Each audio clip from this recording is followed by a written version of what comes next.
welcome to Elevate Online. We are so glad you've joined us this week.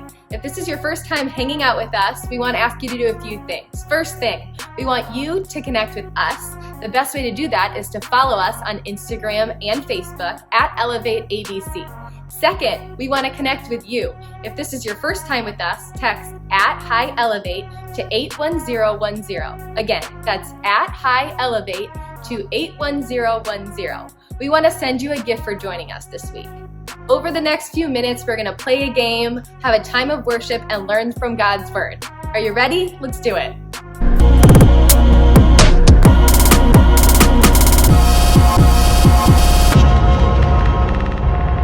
As you can see, we cannot. but we actually should see. That's true. That's true. This Yeah, at was least a for the terrible beginning here, idea. We should see. Hey, welcome back. We're excited to play this game with you. This game is called Sauce? Or Soda. Now, here's how it works. Here in just a minute, I'm going to be given a glass of Coke and a glass that's not Coke. Now, that glass that's not Coke is actually just soda water filled with soy sauce. So it looks like Coke. Here's how it works. I'm going to be given one of each of those glasses. I get to decide who gets what, and then Aaron gets to decide whether or not he switches them.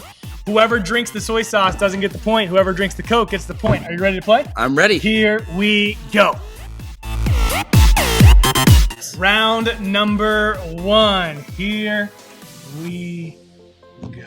I'm blind here, man. All right, so this is Right in front of the you. one you given Yep. me. All right, so I'm deciding whether or not to keep this. I think Josh. So I'm not playing against you. I'm playing against the way you think that I think. Right. So Or maybe I gotta. I know the way you think. And then played it that way. Whoa. Okay. I'm gonna drink this one. This is the one I'm gonna keep. Are you sure? I'm sure. Last chance. Last chance. I'm locked in. There we go. You're both 3, sipping. 2, 1, go. Oh, it's bad. Yeah! Got sauce. Oh, goodness, that's so bad.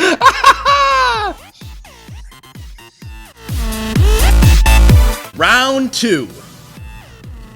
So I just made the mistake of sniffing both of these, Oh, and I almost threw up. it's so bad, dude. It's so bad.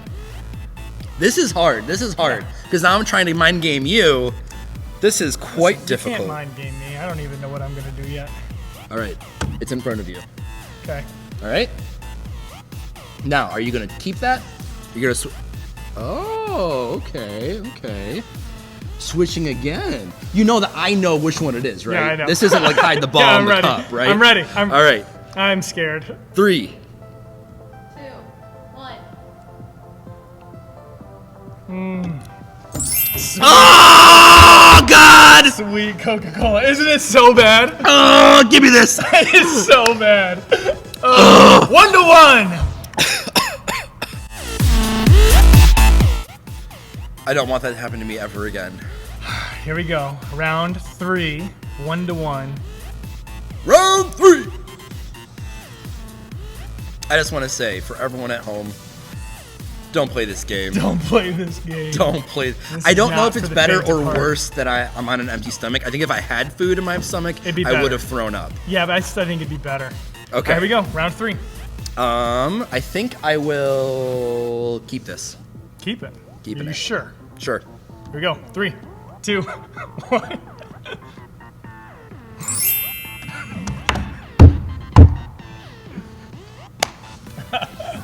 It's right here if you need it.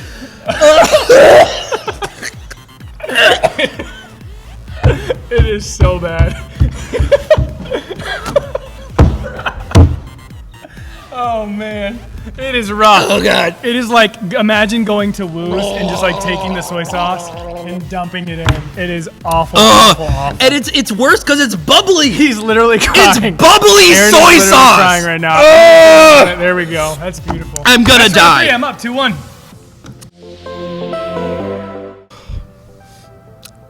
Round 4. If I get the bad one again, I'm gonna die. Okay. Please, Oh my God, that was real. That was very real. please no. Okay, Is it in front of me? not yet. Oh my God, I don't know if I can take this again. You can do it. Okay, it's in front of you.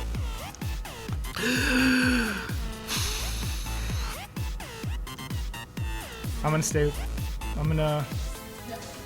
with this one. You're keeping that one? Yep. Are you sure? Sure. Okay. Ready? 3, 3, 2, 1.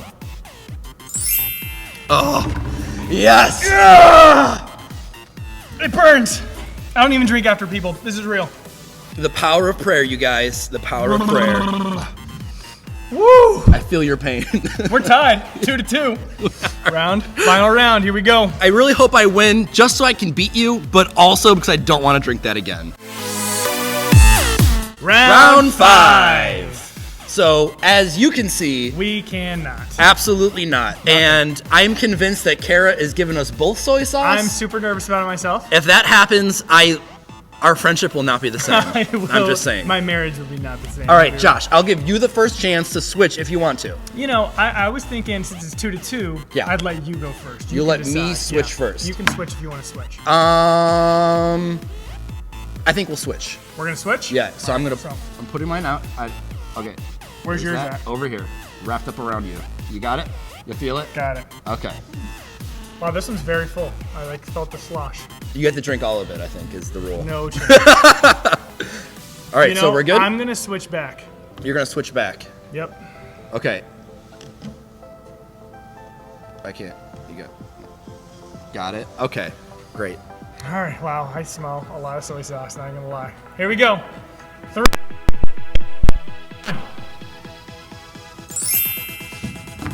Oh, sweet victory! Oh my God. This might be real. Give me that Coke. Congratulations! Thank you so much. This was soda or sauced. You've been sauced. I've been sauced. And I am the king. Thanks for playing. We'll see you next week.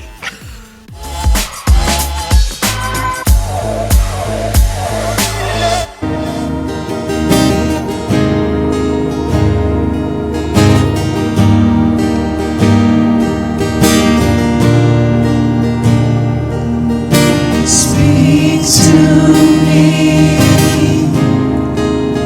You're the only voice I want to hear.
and I don't want it.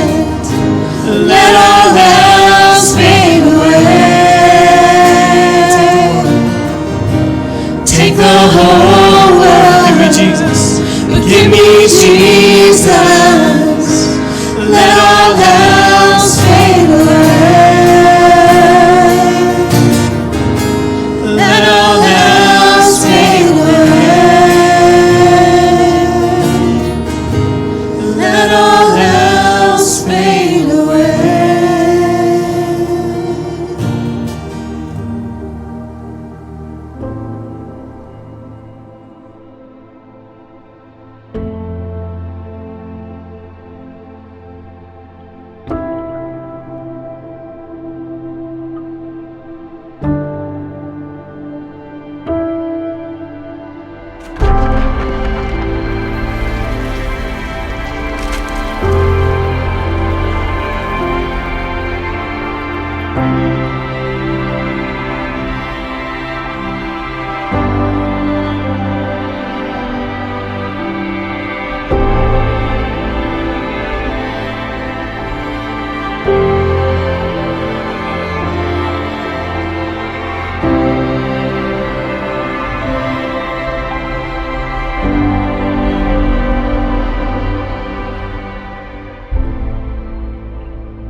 Welcome back to our series called A Church Defined. Last week we talked about how a church isn't something that should be boxed into a building, but it's something that should be unleashed, something that we should be a part of on the daily.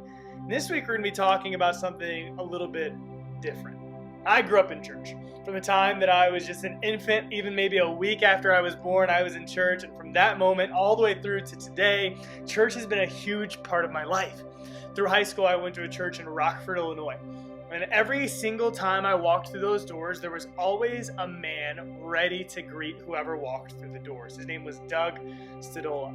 Doug is an incredible man, and the one thing I can remember about Doug is that no matter what was going on in my life at that time, no matter what season it was or what time of the year it was, if Doug was at church, as soon as I walked through the doors, Doug was going to shake my hand, and for the next minute or so, Doug was going to encourage me.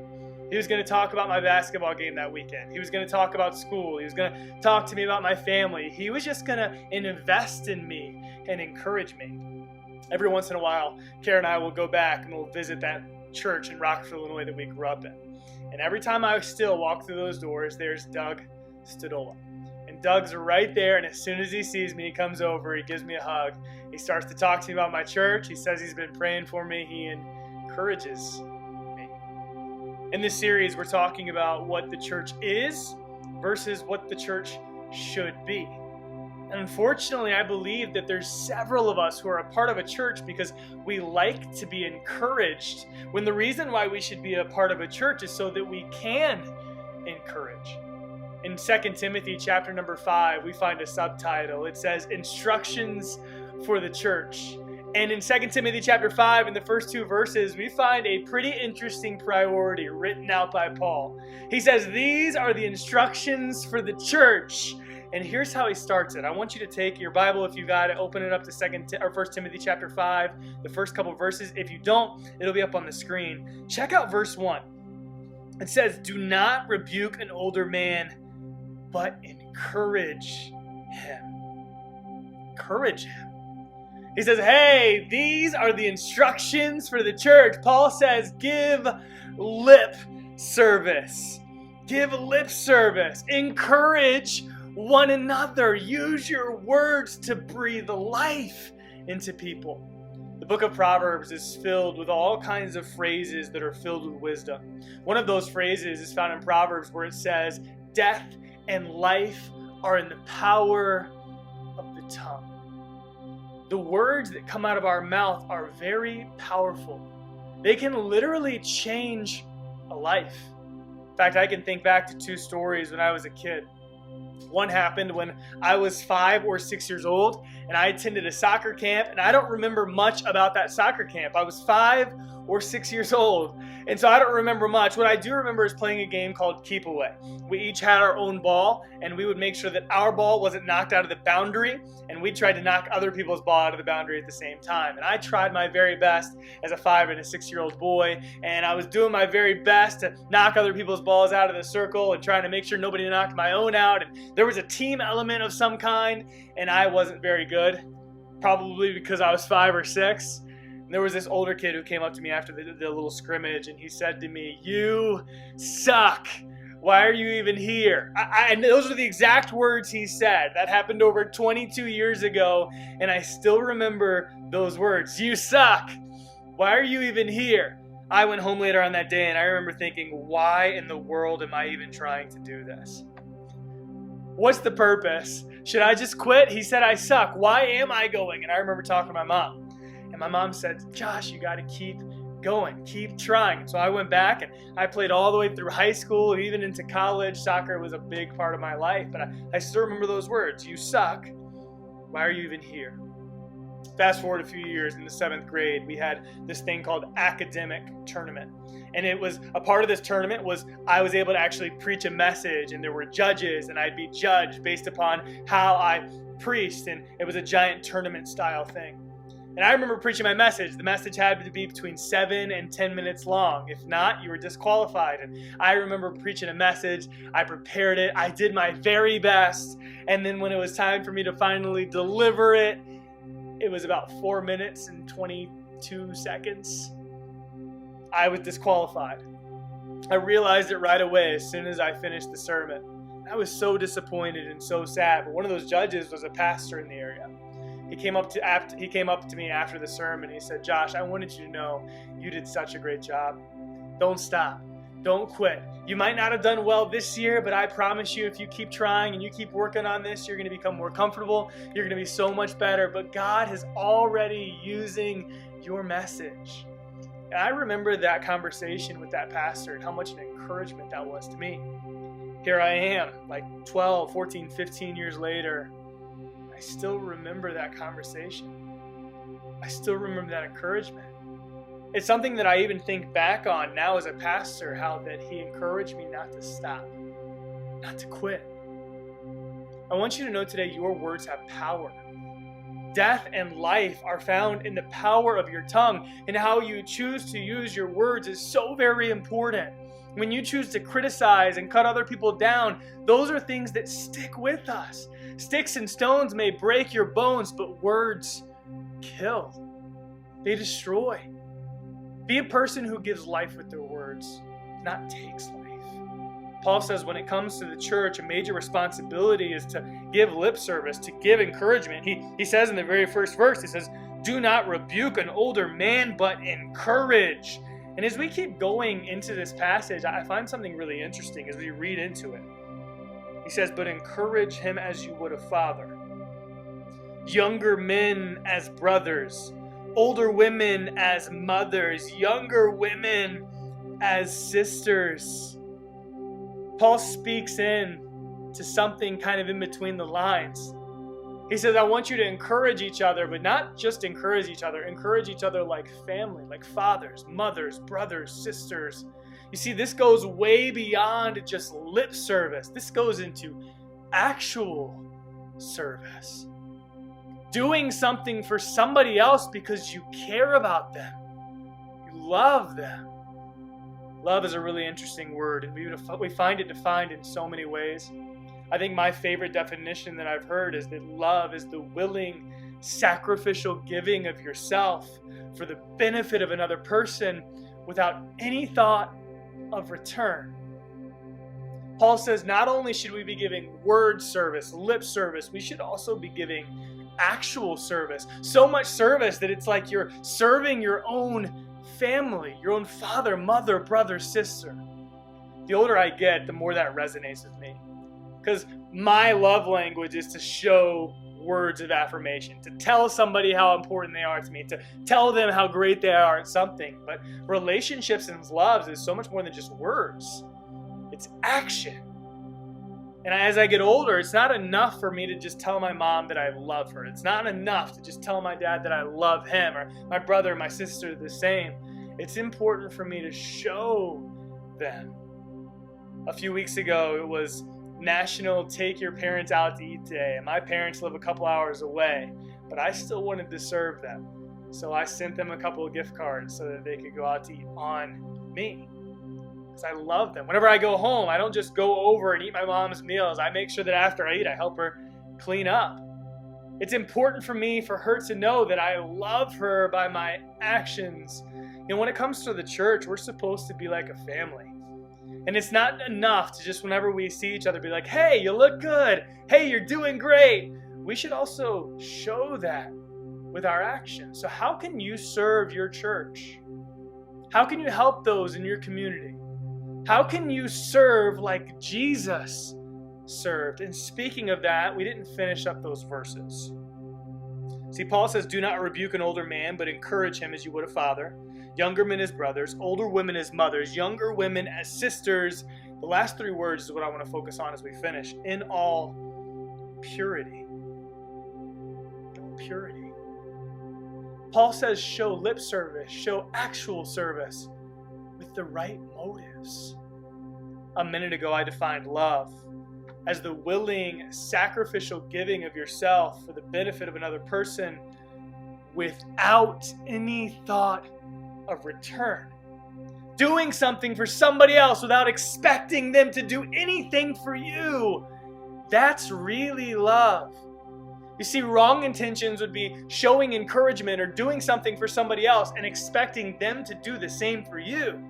That's not love, that's selfishness. And I believe, unfortunately, our church has kind of taken on that mold where I'll do something for you if you do something for me. I'll encourage you if you encourage me. When Paul says and God says, hey, a church should be encouraging with all purity, with all right motives.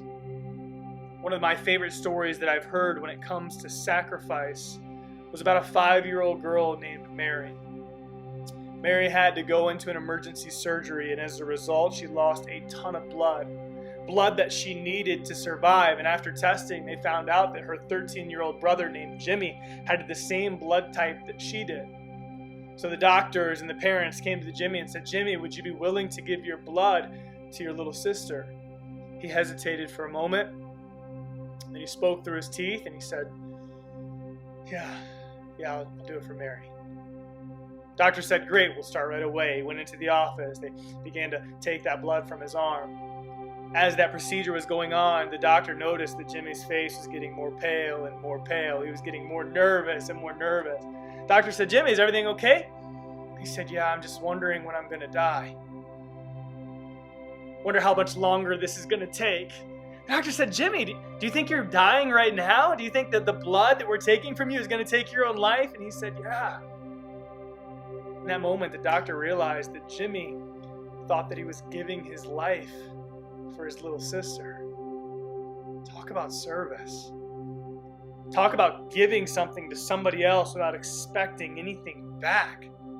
That's actual love. And you know, when it really comes down to it, that's kind of church too. When we've been given the greatest example of that. Jesus left the splendor of heaven to come to this earth, to die for a human race that didn't deserve it, sacrificed his own life for a group of people that could give him nothing back. And he would do it all again just for you, just for me. He sacrificed. And as the church, after we've received this incredible grace from God, this gift from God, it is now our job to sacrifice for other people. Maybe that means financially. Maybe that means with our time. Maybe it means stepping out of our comfort zone to help somebody in need. Maybe it's as basic as just encouraging each other with our words. Student, I want to challenge you today. Be an encourager. Be a part of a church so that you can encourage, not just be encouraged. Encourage with the right motives in all purity. God, I thank you for your church, and I thank you for this opportunity to be a part of it. I pray that every single person here will determine to be an encourager. Someone who doesn't just come to get, but someone who comes to give, to sacrifice, because you've given us the greatest example of that in you and your Son. God, thank you for all that you've done. pray these things in your name. We hope that message was an encouragement to you. We pray that God motivated you and worked in your life. Maybe you listened today and want someone to talk to or would like someone to pray for you. If you want someone to connect with, text @sermonhelp to 81010. We would love to pray with you.